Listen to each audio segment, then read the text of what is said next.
What's up, guys? Rick from DFS On Demand here with a preview for the Waste Management Open.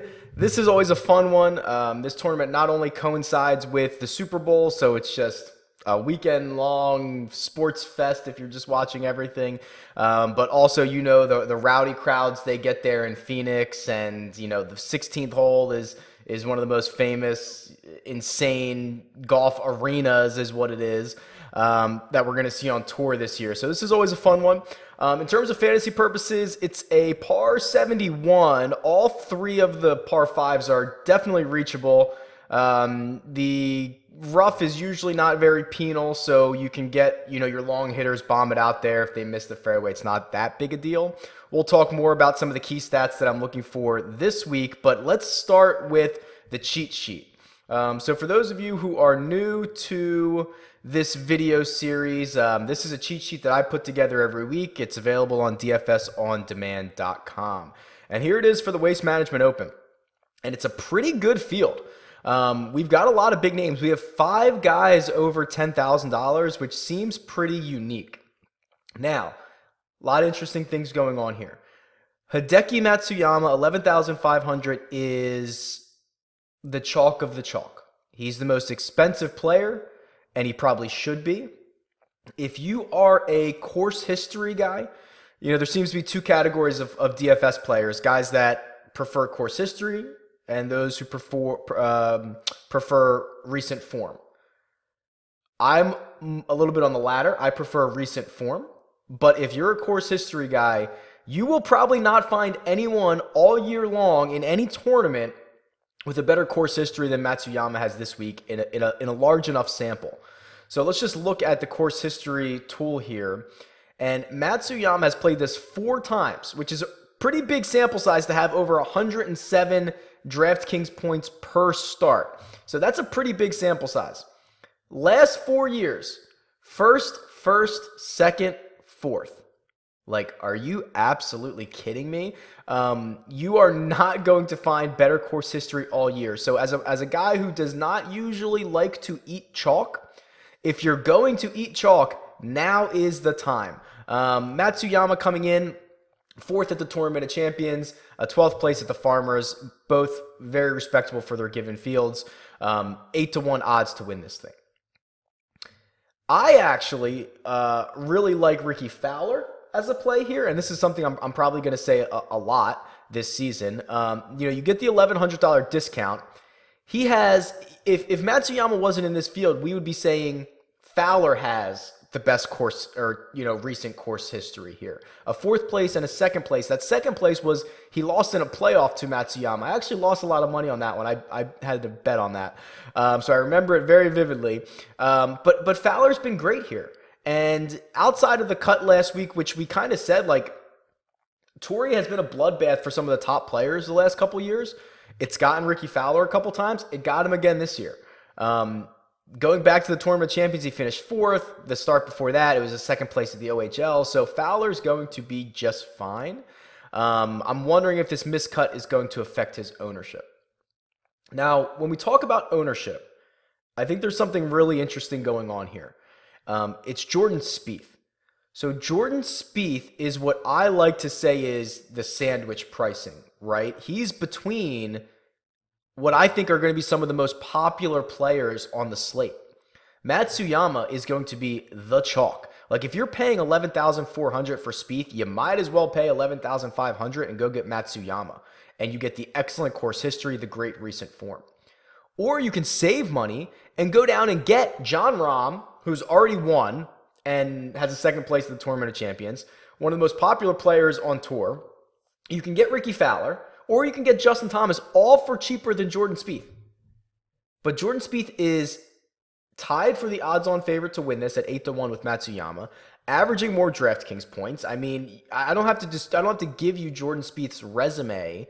He's never played here, but I don't have to give you his resume to say, obviously, Jordan Spieth is going to be a good play. I'm not trying to tell you that. I'm trying to tell you I think he goes under-owned because he's in the sandwich pricing.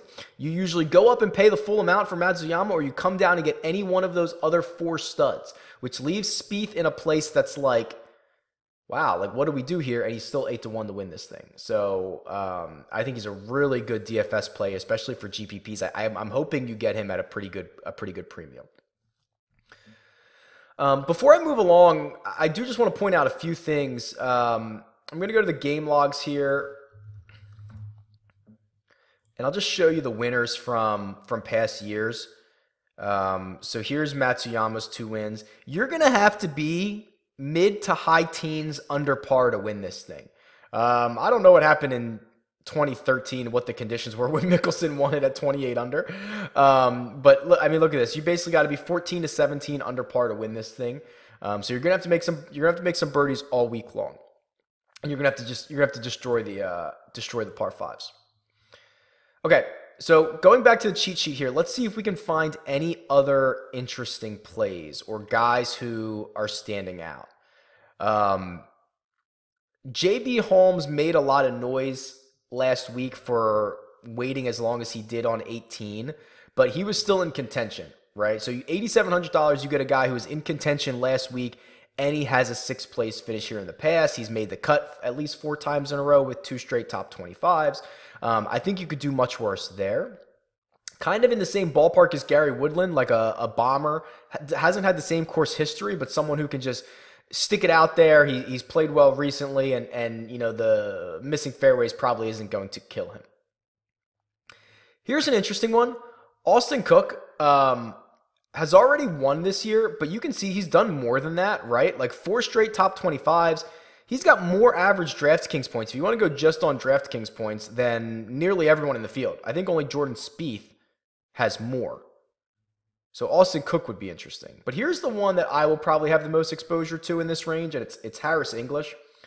So Harris English coming off 2 straight top 10s, and we've seen him pop off here in the past, but he hasn't popped off enough to the point where it's like he's a must play, or I think he's going to be like I don't think he's going to be on everyone's radar, because it's just a 3rd place in 2016 and a 9th place in 2014.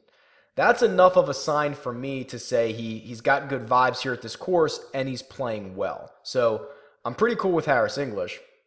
There's actually a lot of guys in this range too. Ryan Palmer's another one. If you're going to continue to play the hot hand, I think Ryan Palmer, where can I go here? Ryan Palmer in the last, like, what is going on? Yeah, here we go. Like since September, which is really basically since January, I think.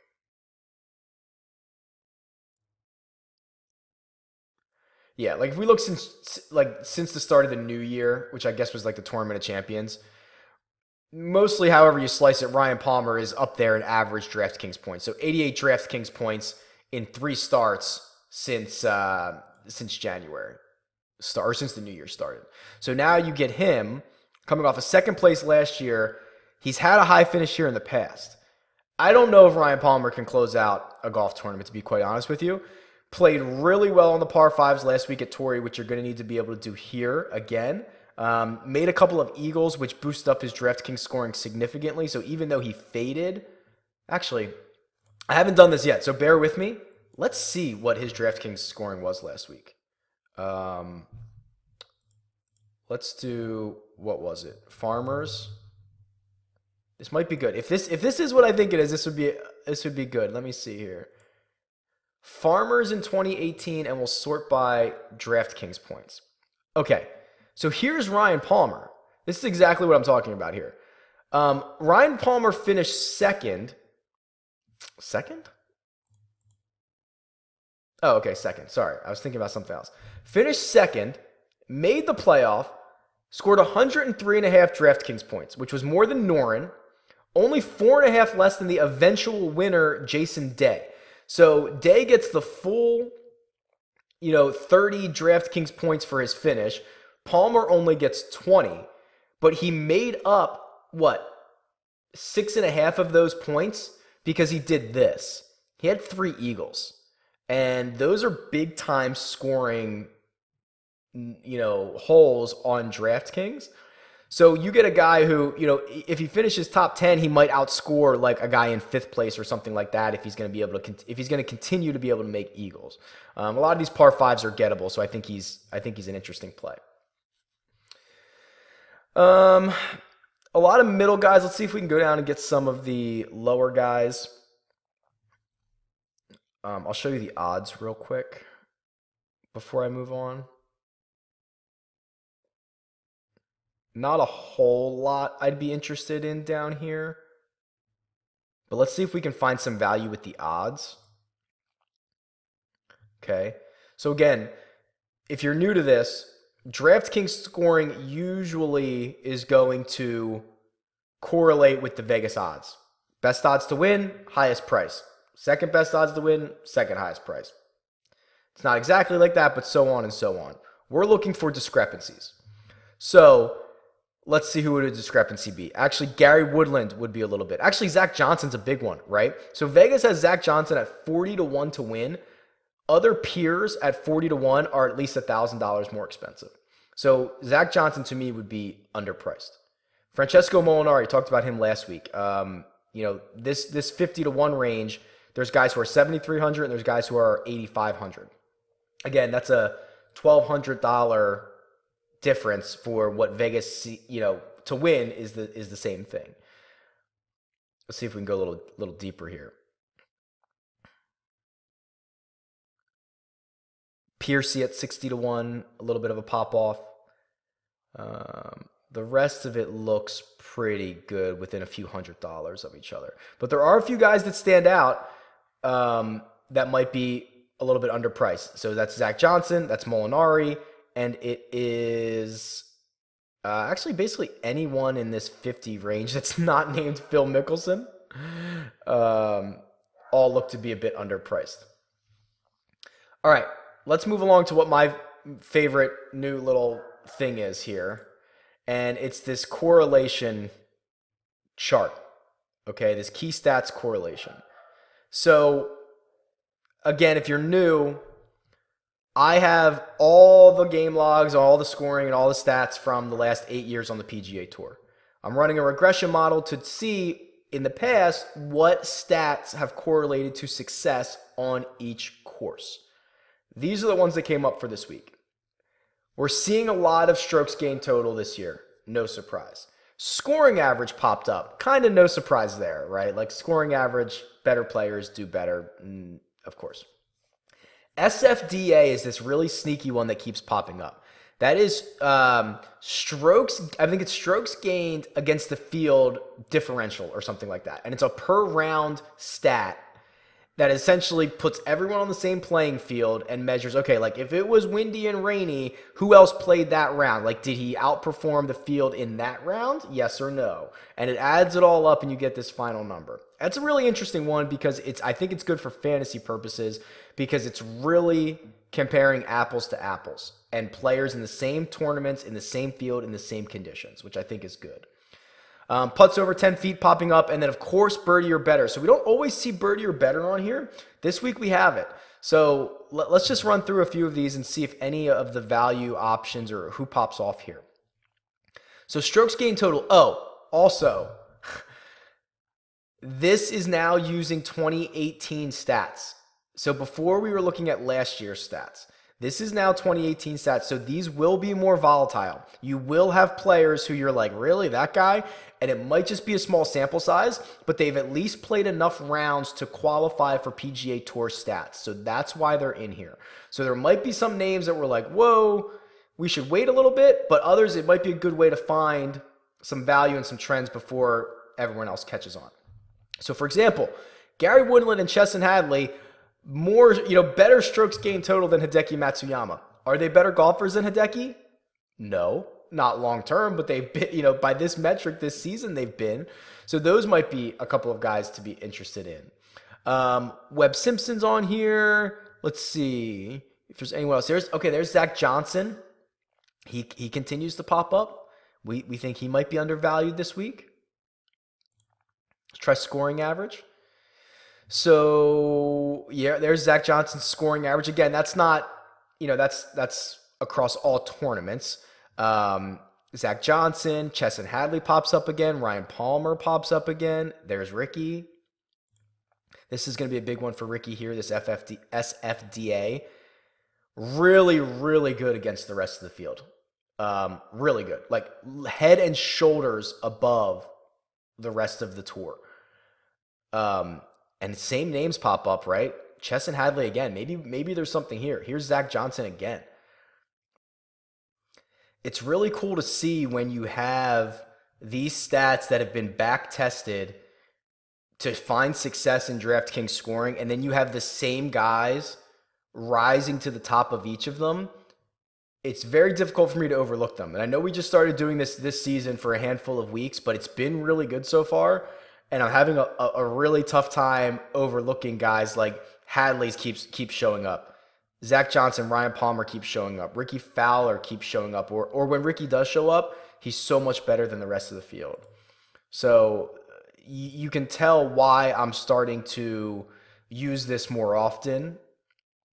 And I have an update available.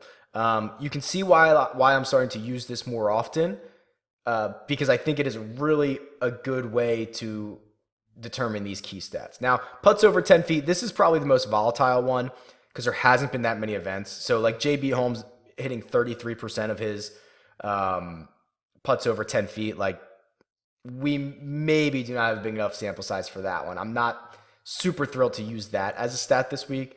But then birdie or better, I think, is a fine one. So here you go. Like, these are the names you'd expect to see. Phil, he's going to make a ton of bogeys, but he's going to make a ton of birdies.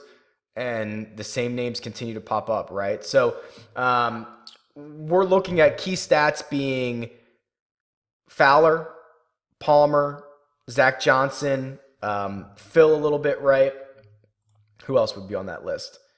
Chesson Hadley would be a good value play if you want to go by the key stats. If you want to look for chalk, we're talking about Matsuyama. We're talking about probably Fowler. I'm hoping Jordan Spieth goes against the grain this week. And then there's plenty of guys in this mid-tier. So I think there's a lot of viable options and a lot of different ways we're going to be able to construct lineups this week. So looking to see who you're going to anchor. You know, there's 5 guys over 10,000. Who are you going with? Tweet me. It's at DFS On Demand, or leave a comment below. Talk to you guys soon. See ya.